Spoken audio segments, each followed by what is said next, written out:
Bonjour à toutes et tous, je suis Hervé Fagar, directeur général et cofondateur de la société MadPharma. Je suis très heureux de vous accueillir aujourd'hui pour ce webcast.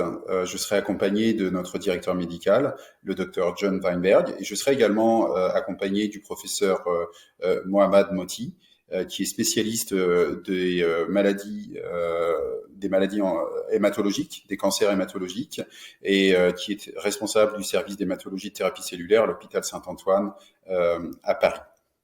Le webcast sera donné en français, sous-titré en anglais. Je rappelle que les discussions d'aujourd'hui contiennent des déclarations prospectives qui sont sujettes à nombreux risques et incertitudes. La présentation durera au total 30 minutes et sera en trois grandes parties pour ce qui concerne la présentation elle-même. La première partie, je vous rappellerai ce qui est notre plateforme MET et comment ça nous permet de générer des candidats médicaments en oncologie. La deuxième partie se concentrera sur la présentation des résultats qui ont été faits à l'âge. Cette présentation sera donnée par le professeur Mohamed Moti. Et la troisième section, je reviendrai sur les développements récents de la société. Ce sera l'occasion pour moi de faire un point d'étape et d'avancement de la société. Enfin, nous consacrerons environ une dizaine de minutes à une session de Q&A. Ces Q&A seront faits à la fois en anglais et en français et nous vous répondrons dans la langue appropriée en fonction de la langue dans laquelle vous aurez posé la question. Le webcast, les présentations, qu'elles soient en anglais ou en français, seront disponibles sur notre site web et téléchargeables, bien sûr. Sans attendre, je commence par la présentation de notre plateforme MET.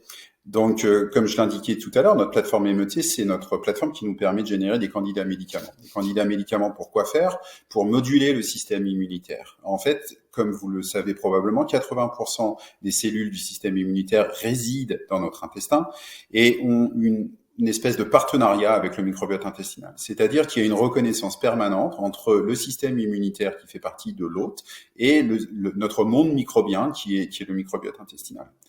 Bien souvent, les patients traités pour un cancer vont montrer une altération très sévère de leur microbiote intestinal, ce qui va s'illustrer par une perte de richesse, une perte de diversité.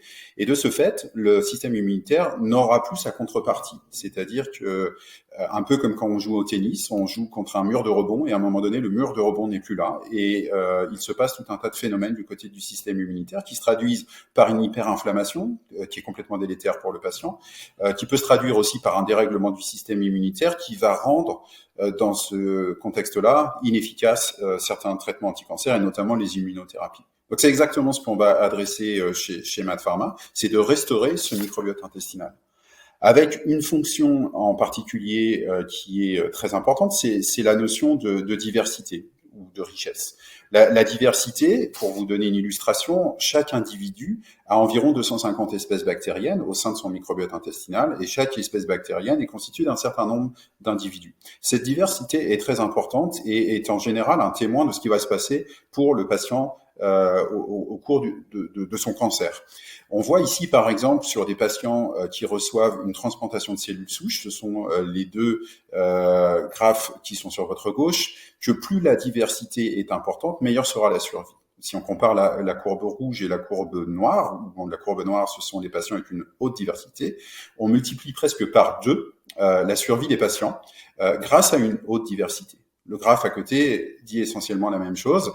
Du côté des cancers solides, on voit également que plus la diversité ou la richesse est importante, meilleure sera la réponse aux immunothérapies et donc la réduction de la taille de la tumeur. Donc ce concept de richesse est extrêmement important et nos médicaments vont permettre de corriger ce problème de perte, d'altération de la richesse du microbiote intestinal et donc de la perte des fonctions du microbiote intestinal, des fonctions protectrices de l'individu. Pour ce faire, nous avons développé plusieurs gammes de produits grâce à nos 2 piliers de notre plateforme MET, la plateforme Bioprint, qui est une plateforme d'intelligence artificielle, et notre plateforme qui répond aux normes dites GMP, Good Manufacturing Practices, qui permet justement de développer ces biomédicaments. La première gamme de produits, ce sont ce qu'on appelle les produits natifs. L'autre gamme, ce sont des produits co-fermentés. Les produits natifs, on les appelle ainsi puisqu'ils viennent de donneurs. Et en fait, on récupère un microbiote fécal et nous allons construire un médicament biologique Et les deux produits MAT13 et MAT33 ont ceci en commun que elles vont permettre de restaurer une très très forte diversité dans un temps très court. Et en particulier MAT13, qui est un énéma, c'est-à-dire que c'est une administration rectale d'un sac de 150 millilitres, c'est une solution liquide, avec un produit qui est de très très forte densité. On veut sur ces applications avec MAT13 résoudre ce problème de perte de fonction du microbiote. On veut le résoudre le plus vite possible. Donc la population qu'on vise avec MAT13 par exemple a une survie à 2 mois de 22%, donc il y a besoin d'intervenir très très rapidement. Alors qu'avec MAT13, on est sur une présentation de type capsule, comme n'importe quel médicament, et là, on a un peu plus de temps. On pense, d'après les données qu'on a, que les 7 jours de traitement avec MAT33 sont à peu près équivalents à une administration de MAT13. Donc, ce qui permet de traiter une autre population. Et donc, MAT33, typiquement, on va l'administrer à tous les patients qui reçoivent une transplantation de cellules souches. Le produit fermenté, quant à lui, est un principe un peu différent. On continue à capitaliser sur le principe de la restauration de la richesse, mais là, on va concevoir un microbiote dédié pour rendre répondeur des patients aux immunothérapies. Donc, encore une fois, on définit cette composition grâce à notre plateforme d'intelligence artificielle Gutprint, mais cette fois-ci, on va plus aller chercher chez des donneurs, mais sur des banques d'écosystèmes qu'on a construit chez MaaT Pharma depuis plusieurs années, et on va construire le produit à partir de ces fermenteurs. Donc voilà notre gamme de produits. Pour revenir sur le produit MAT13 qui va faire l'objet de la présentation dans la section suivante, c'est notre produit le plus avancé. On a terminé notre phase 2, on rentre actuellement en phase 3. Et comme vous allez le voir, on a des résultats qui sont extrêmement prometteurs. Et je laisse maintenant la main au professeur Motti pour justement présenter ces résultats immédiatement. Merci. Merci beaucoup Hervé. Et c'est un grand plaisir d'être parmi vous de mon côté. Donc, je suis Mohamed Motti, je suis professeur d'hématologie clinique et chef du service d'hématologie clinique et thérapie cellulaire à l'hôpital Saint-Antoine et à l'université Sorbonne à Paris. Et je vais, pendant quelques minutes, vous parler de l'expérience clinique que nous avons eue avec MAT13. Mais avant, je voudrais positionner un peu le problème et montrer à quel point la réaction du greffon contre l'hôte, la GVH, est un besoin médical urgent aujourd'hui et pour lequel on n'a pas de ressources thérapeutiques efficaces pour tirer d'affaire les malades. Alors, bon, la GVH, c'est quoi? Nous avons des patients qui sont atteints de cancer de la moelle osseuse, des maladies du sang, des cancers, des maladies malignes. Ce sont les leucémies aiguës, les lymphomes, les myélomes. Ces malades, au cours de leur parcours de traitement, vont avoir besoin, par exemple, d'une allogreffe de cellules souches ou une allogreffe de moelle osseuse. Et une des complications majeures de cette thérapeutique curative, ça les guérit quand même, c'est cette réaction du greffon contre l'hôte GVH qui va atteindre différents organes, notamment l'intestin. Or, c'est là où entre en jeu le microbiote et la notion de dysbiose. Aujourd'hui, nous avons beaucoup de données scientifiques et de recherches et beaucoup de recul qui montrent que chez ces malades qui ont reçu une allogreffe de cellules souches hématopoïétiques, il y a une perte de la diversité du microbiote, ce qu'on appelle donc la dysbiose. Ça les prédispose aux infections, à de nombreuses complications, dont effectivement cette fameuse GVH aiguë, dont le seul traitement, je dirais, validé aujourd'hui à grande échelle, c'est la cortisone, mais malheureusement, 50% de ces malades vont être résistants à la cortisone, avec comme vraiment l'organe le plus sévèrement atteint et qui conditionne leur pronostic, à savoir l'intestin. Et chez ces malades ayant une GVH résistante, corticorésistante, si il n'y a pas de traitement, je dirais, curatif, et c'est là où la mortalité peut aller jusqu'à 90%.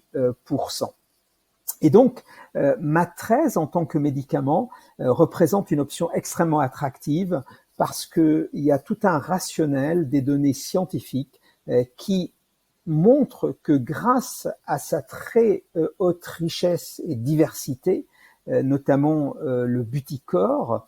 Ce médicament, chez les malades allogreffés de cellules souches, et je vais vous montrer les données d'ailleurs de notre expérience, permet d'augmenter la diversité. Il y a aussi une inhibition des bactéries pathogènes et la production des métabolites. En même temps, ça favorise le maintien ou la restauration de l'intégrité de la barrière intestinale, ce qui est primordial pour prévenir les infections. Et à la fin, tout cela aboutit à une restauration de l'homéostase immunitaire, entre autres l'induction de cellules T régulatrices, mais aussi la diversité va favoriser les butyrates, l'immunorégulation, et l'ensemble de cette homéostasie qui est restaurée va permettre l'amélioration des symptômes de la GVH. Et ceci a pu être vérifié sur un plan clinique, donc chez le malade, à travers deux grandes séries. D'abord, on a mené une étude clinique de phase 2, l'étude dite Héraclès, mais aussi aujourd'hui, on a une large cohorte de malades qui ont été traités dans le cadre d'un programme d'accès compassionnel. Alors, l'été de phase 2 Héraclès prospectif a inclus 24 malades, 4 pays. Ce sont que des GVH aigus sévères d'atteinte gastro-intestinale réfractaires aux stéroïdes, et les malades ont reçu 3 doses de MAT13 en monothérapie sur 2 semaines. Donc, il s'agit ici d'une deuxième ligne de traitement. On a échoué une première ligne, on donne la deuxième ligne et le suivi s'est fait à 28 jours. Dans le cadre du programme d'accès compassionnel, là, naturellement, il s'agit d'un accès beaucoup plus large. 52 patients ont été traités, toujours des GVH aigus intestinales, mais cette fois-ci allant de grade 2 à 4. Elles pouvaient être réfractaires ou encore dépendantes aux stéroïdes. C'est-à-dire ce sont des malades chez qui vous ne pouviez pas arrêter le traitement. Donc c'est tout aussi mauvais, je dirais, que la corticorésistance. Pareil, ils ont reçu 3 doses du médicament MAT13 en monothérapie, mais là, on a un groupe de malades qui ont pu être traités jusqu'à 6 lignes de traitement. C'est vous dire le niveau de leur sévérité. Et l'évaluation, bien sûr, c'est à 28 jours, et bien évidemment, on a évalué la survie. Là, sur cette diapo, je montre donc les résultats très prometteurs de l'étude Héraclès. Encore une fois, ce sont des malades qui ont une atteinte très sévère de grade 3 à 4, 24 malades. Vous voyez, 96% de grade 3, 4% de grade 4. Tout le monde est résistant aux corticoïdes. Et qu'est-ce qu'on observe? La réponse intestinale au jour 28, elle a atteint 38%. C'est un chiffre très très élégant. Et la meilleure réponse gastro-intestinale dans les 28 jours a dépassé les 50%, 54%. Et je souligne les 21% de réponse complète ou jusqu'à 38% en meilleure réponse. Parce que ces malades-là vont vraiment, vous allez voir, avoir un devenir important. Et ce bénéfice est obtenu tout en ayant un très bon profil de sécurité et de tolérance, puisqu'il n'y a pas d'événements indésirables graves qui ont pu compromettre le devenir des patients. Et on a véritablement la preuve du concept que la diversité du microbiote des patients répondeurs augmente avec le traitement MAT13, et ceci va améliorer leur survie. Vous voyez sur les diagrammes de gauche, en haut, en rouge, c'est en fait la richesse, la composition du médicament. Et puis après, on compare les malades répondeurs, ce sont les cases en noir, et les malades non répondeurs, les cases en blanc. Et si vous regardez à chaque temps d'analyse, ce qu'on appelle la visite 1, visite 2, visite 3, visite 4, à chaque temps d'analyse, qu'est-ce qu'on constate?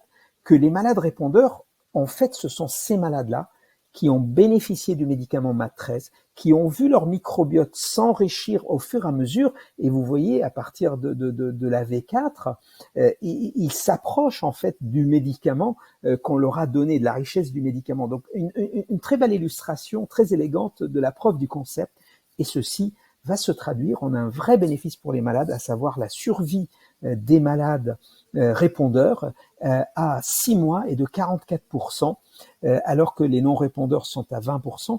Et ce qui est encore plus intéressant, c'est que cette survie se maintient à 12 mois, 44%, versus à peine 13% pour les malades non répondeurs. Et 13%, c'est malheureusement ce qu'on attend chez ces malades réfractaires en l'absence d'autres ressources thérapeutiques. Ici, je vous montre les données de l'accès compassionnel qui clairement confirment les données de l'étude Héraclès dans une population plus diverse, mais aussi des malades parfois plus lourdement traités.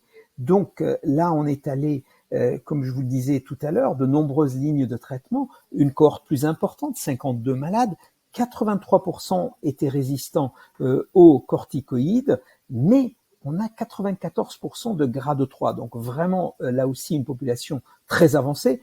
Par définition, tous les malades ont une atteinte gastro-intestinale et je souhaite souligner que 77% des malades ont reçu du ruxolitinib, qui est aujourd'hui perçu comme, je dirais, le traitement de sauvetage le mieux disponible parmi les différentes options.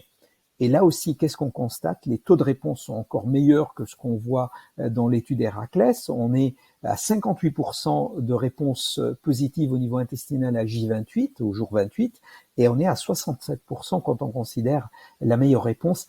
Un tiers des malades vont atteindre une rémission, une réponse complète, et tout cela avec un très bon profil de sécurité et de tolérance dans une population qui, par définition, vous le devinez, est une population extrêmement fragile. Quand vous regardez le taux de survie de tous les patients dans cette étude, dans cette cohorte compassionnelle, comme je vous le disais, on a 38% à 1 an, 49% à 6 mois, très similaire à ce qu'on a dans l'étude de phase 2 Héraclès. Et c'est encore plus spectaculaire quand vous comparez les répondeurs versus les non-répondeurs.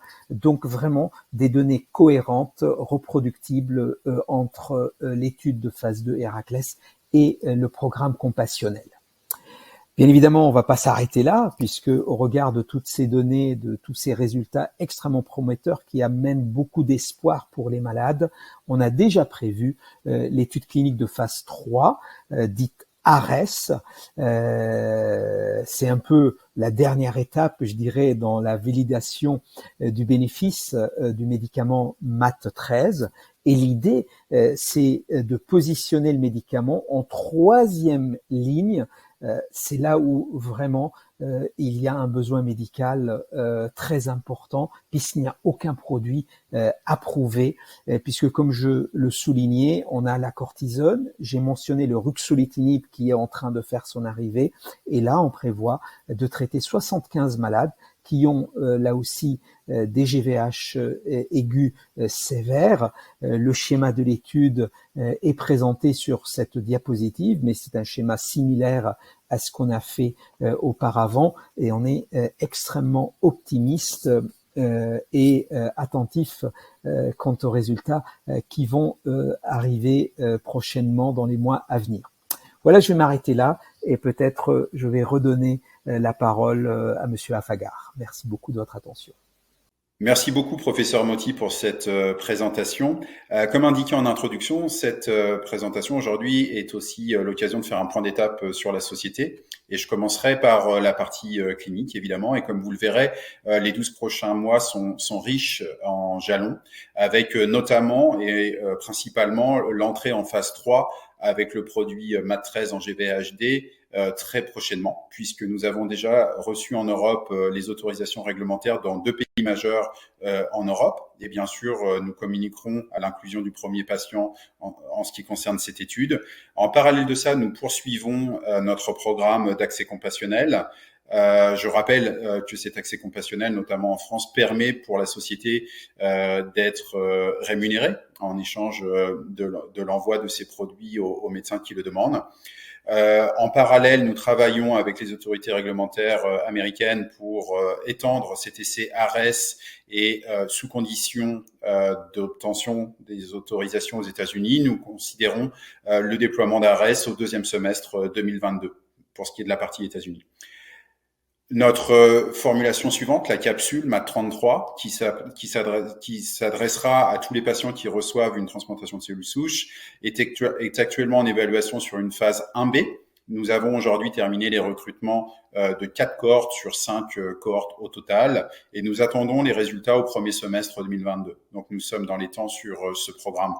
Ce programme est important parce qu'il nous permettra de choisir la dose optimale pour les patients, ce qui nous permettra ensuite d'enchaîner sur une phase 2-3 à l'horizon du deuxième semestre 2022. Enfin, du côté de l'immunothérapie, nous faisons notre premier pas grâce à un programme MAT13 également qu'on utilisera en combinaison avec les immune checkpoint inhibitors. Et donc ça, c'est l'objet d'une phase 2A qui est en train de débuter en France puisque nous avons là aussi reçu les autorisations de l'Agence française du médicament. Et là, c'est en partenariat avec la PHP, l'assistance publique des hôpitaux de Paris, qui est le sponsor de cet essai. Et MaaT Pharma fournit le produit et fournit également toutes les analyses du microbiote intestinal. Donc ça, c'est notre premier pas vers les tumeurs solides et l'accompagnement des immunothérapies. Nous travaillons également avec MaaT3X, qui est la version fermentée de notre produit pour le futur. Et avec ce produit fermenté, co-fermenté, devrais-je dire, nous envisageons de rentrer en clinique dès le premier semestre 2023. À ce titre, pour accélérer notre développement et le sécuriser également, avec MaaT3X, nous avons reçu récemment un financement public important puisqu'il s'agit au total de 4,26 millions d'euros qui vont nous aider justement à structurer ce programme à la fois sur le plan de la génération d'évidence préclinique et d'entrée en clinique. Je rappelle nos facteurs de différenciation, notamment par rapport à la concurrence. Donc, MaaT Pharma, c'est une société qui est spécialisée de l'approche des écosystèmes complets. C'est-à-dire que nous allons restaurer, réinitialiser un microbiote complet. D'autres approches, qui sont celles d'un grand nombre de concurrents, est de compléter le microbiote avec une espèce bactérienne manquante, avec quelques espèces bactériennes manquantes. On parle de cocktail dans ces cas-là. Nous, notre approche, c'est de réinitialiser complètement le microbiote intestinal. Ça fait de nous un acteur assez unique, puisque nous maîtrisons complètement cette science autour de l'écosystème complet.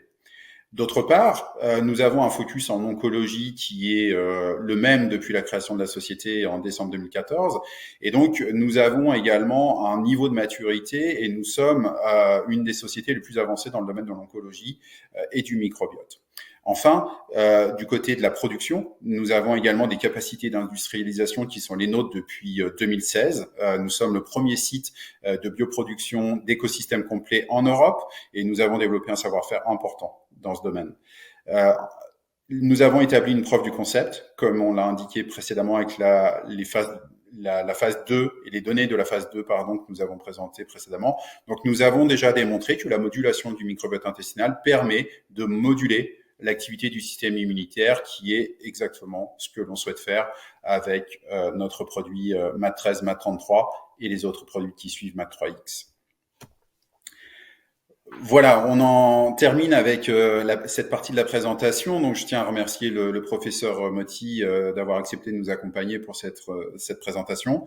Notre directeur médical, le docteur John Weinberg, le professeur Motti et moi-même serons très heureux de répondre à vos questions.